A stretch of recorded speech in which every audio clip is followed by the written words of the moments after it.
Opposition تو سیاسی ویسے خان دہشت گردی صاحب پہ اتر آئی ہے۔ ٹھیک ہے، ان کا اصل میں گلہ یہ ہے اپوزیشن کے اراکین اسمبلی کا کہ اس طرح پارلیمنٹ لاجز کا تقدس پامال نہیں کرنا چاہیے تھا، فیملیز ہیں وہاں پر، گھسنا نہیں چاہیے تھا۔ چلیں بہرحال اس بحث کو آگے بڑھاتے ہیں، اور ایک جو خدشہ جس کی وجہ سے یہ سب کچھ ہوا اپوزیشن کا یہ ہے کہ عدم اعتماد کے دوران یا اس سے پہلے ہمارے اراکین اسمبلی کو اٹھایا جا سکتا ہے، تو بطور very senior politician and very senior member of the P T I and very senior federal minister, آپ کئی دفعہ کیبنٹ میں رہ چکے ہیں، آپ انشور کروا سکتے ہیں، اور تحفظ حکومت کی ذمہ داری ہے کہ جی ایسا کچھ نہیں ہوگا، کوئی نہیں اٹھائے گا، اور اگر کوئی کسی کو اٹھایا گیا تو ہم ذمہ دار ہیں، آپ کہہ دیں۔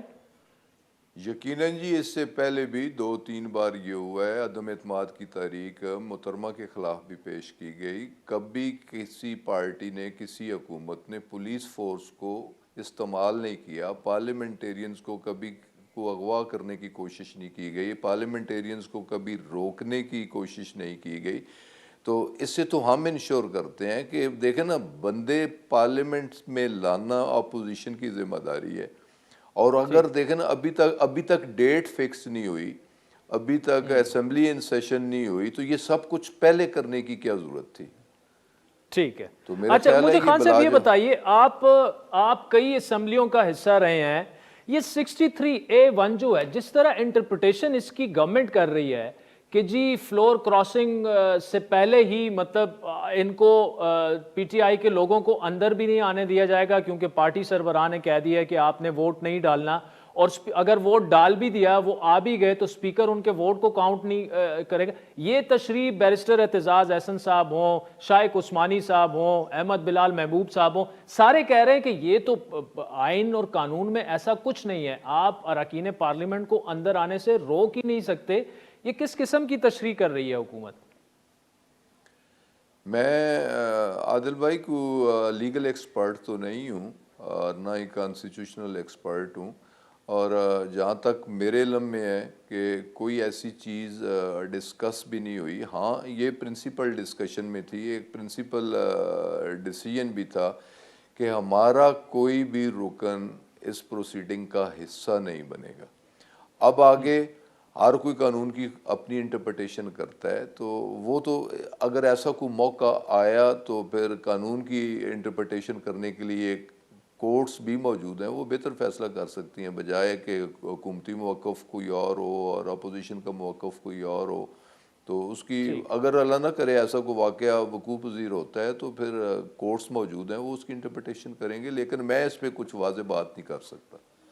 ٹھیک ہے، اچھا خان صاحب، لیکن اتنا تو بتا سکتے ہیں کہ کیا اراکین پارلیمنٹ کو اسمبلی میں اندر آنے سے روکنا چاہیے؟ یہ اچھی اسٹریٹجی ہوگی اگر حکومت کی یہ اسٹریٹجی ہوئی تو؟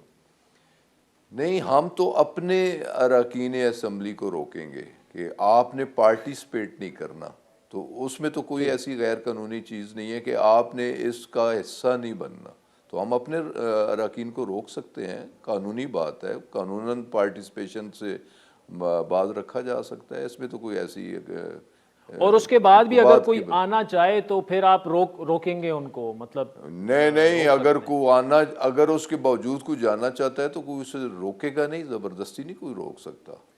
ٹھیک۔ اچھا خان صاحب، عدم اعتماد کے لیے اپوزیشن بڑی کانفیڈنٹ ہے، کل تک 190 نمبر تھا، آج ہمیں بتایا جا رہا ہے 195 ہو گیا ہے۔ کچھ آپ کے لوگ، مطلب کل چیمہ صاحب پرائم منسٹر سے ملے، انہوں نے کہا جی آپ اپنا گھر ان آرڈر کریں، 15-20 لوگ آپ کے آلریڈی ان سے مل چکے ہیں، اور کاف لیگ کے لیے بھی بڑا مشکل ہوگا پھر آپ کا ساتھ دینا۔ تو حکومت اب تو گھبرانا شروع کرنا چاہیے، ہو جانا چاہیے آپ لوگوں کو۔ حکومت بالکل ریلیکس بیٹھی ہے، پرائم منسٹر بڑے کانفیڈنٹ ہیں، ہم بڑے ریلیکس بیٹھے ہیں، اور کوئی بھی رکن اسمبلی پی ٹی آئی کو چھوڑے گا نہیں، یہ میں ایک بڑے واشگاف الفاظ میں کہہ رہا ہوں۔ ہاں، اپوزیشن اپنے ممبران کی خیر منائے کہ ان کے کچھ ممبران حکومت کے ساتھ رابطے میں ہیں، تو ہم تو اس بات کا انتظار کر رہے تھے کہ یہ انسرٹنٹی ختم ہو، تحریک عدم اعتماد لائیں، حالانکہ ہمارے پاس اب کافی دن ہے۔ 8 تاریخ کو اگر عدم اعتماد کی تحریک اسمبلی سیکریٹریٹ میں جمع کروائے گی تو within 14 days اسپیکر کی یہ صوابدید ہے کہ وہ 14ویں دن بھی اجلاس بلا سکتا ہے، اور پھر 14ویں دن اجلاس بلا کے پھر موشن پیش کرنی، پھر 7 دن ہے کہ اسے ڈیسائیڈ بھی کروا سکتا ہے، لیکن حکومت اس بات پہ ضرور غور کر رہی ہے کہ ہمیں آخری حد تک نہیں جانا، جلد از جلد، کیونکہ ہمارے نمبرز پورے ہیں، اور جلد از جلد اس موشن کی ڈسپوزل ہو اور قوم کو اس عذاب سے نجات دلائی جائے اور یہ بے یقینی کی کیفیت ختم کی جائے۔ ٹھیک، اچھا خان صاحب، you are one of those ministers کے جو وزیر اعظم کے منہ پہ کابینہ کے اجلاس میں، اور دو تین چیزوں کا تو مجھے بالکل پتہ ہے، وہ آف دی ریکارڈ چیزیں، لیکن آپ کہہ دیتے ہیں کہ ادھر ہم نے غلطی کی، ادھر کی، اور اس کو سدھارنا چاہیے۔ پنجاب، عثمان بزدار صاحب، اب دیکھ رہے ہیں بہت بڑا ایشو وہاں پہ کھڑا ہو گیا ہے، دو تین گروپس جو ہیں، ترین صاحب کے، علیم صاحب کے، اور بھی، وہ بہت بڑا ایشو وہاں پہ بن گیا ہے۔ تو کیا وقت آ چکا ہے کہ پرائم منسٹر صاحب کو، بزدار صاحب کو چینج کرنا چاہیے، ورنہ اس کا ایفیکٹ جو ہے وہ مرکز میں بھی وہ اب فیل کریں گے؟ دیکھیں جی، اس وقت تو ہمارا تمام فوکس مرکز پہ ہے، جہاں عدم اعتماد کی تحریک پیش کر دی گئی ہے، اجلاس کے لیے ریکویزیشن داخل کر دی گئی ہے۔ ہم نے سب سے پہلے اس سے نپٹنا ہے، اس کا ڈسپوزل کرنا ہے۔ تو اس کے بعد پنجاب میں ہم دیکھیں گے، یہ پیورلی ڈسکریشن ہے پرائم منسٹر کی، اس کی صوابدید ہے، اور اراکین صوبائی اسمبلی پی ٹی آئی کی صوابدید ہے کہ وہ اپنی لیڈرشپ قائد ایوان تبدیل کرنا چاہتے ہیں یا موجودہ قائد ایوان سے کنٹینیو کروانا چاہتے ہیں۔ تو یہ فیصلہ اس کے بعد ہوگا، تو فیصلہ کچھ بھی ہو سکتا ہے، لیکن طریقے عدم اعتماد کی کو ناکام کرانے کے بعد اس پہ کوئی فیصلہ ہوگا۔ اچھا خان صاحب، جہانگیر ترین جو ہیں وہ آپ کے سیاسی دوستوں میں بڑے قریب ترین سمجھے جاتے ہیں، کیا ان سے اس وقت ان کو کوئی مشورہ دینا چاہیں گے یا کوئی ریکویسٹ کرنا چاہیں گے ان سے؟ دیکھیں جی، میرے سیاسی دوست نہیں ہیں، میرے ذاتی دوست ہیں، ذاتی پہلے ہیں اور سیاسی بعد میں ہے، اور بالکل ان کی بڑی کنٹریبیوشن ہے تحریک انصاف کو بنانے میں، ان کی بڑی کنٹریبیوشن ہے تحریک انصاف کی حکومت لانے میں۔ تو ایک گھر کے اندر دو بھائیوں کے مابین بھی اختلاف ہو سکتا ہے، ناراضگی ہو سکتی ہے، اور میرا دل گواہی دیتا ہے کہ وہ تحریک انصاف کا ساتھ نہیں چھوڑیں گے۔ ان کی ہمدردیاں آج بھی تحریک انصاف کے ساتھ ہیں۔ وہ کئی ایک بار اس پہ سٹیٹمنٹس بھی دیکھ چکے ہیں کہ میں تحریک انصاف کا ہوں، تحریک انصاف کے ساتھ ہوں، تحریک انصاف کے ساتھ رہوں گا۔ یہ ناراضگی کے باوجود ان کی سٹیٹمنٹس موجود ہیں، تو میرا دل گواہی دیتا ہے کہ وہ تحریک انصاف کو چھوڑ کے کہیں نہیں جائیں گے۔ لیکن خان صاحب، مختصراً آپ کے ایک اور قریبی دوست ندیم افضل چند صاحب کا کوٹ ہے، گل اون ود گئی ہے، وہ زیادہ ود گئی ہے گل، ابھی تو میرا خیال ہے کہ ترین صاحب دوسری طرف چلے جا چکے ہیں۔ یہ وقت بتائے گا، گل ودے گی نہیں، گل کٹے گی، فاصلے سمٹ جان گے، فاصلے کٹ ہو جان گے۔ یہ فاصلے اسی جڑے انہوں نے سمٹانا ہے، کٹ کرنا ہے۔ ٹھیک، چل غلام سرور خان صاحب، تھینک یو سو مچ۔ عظیم وقت تو چاہتا ہے ایک بریک کا، جس کے بعد نون لیگ کے سینئر نائب صدر، سابق وزیر اعظم شاہد خاقان عباسی صاحب ہمیں جوائن کریں گے، ہمارے ساتھ رہیے۔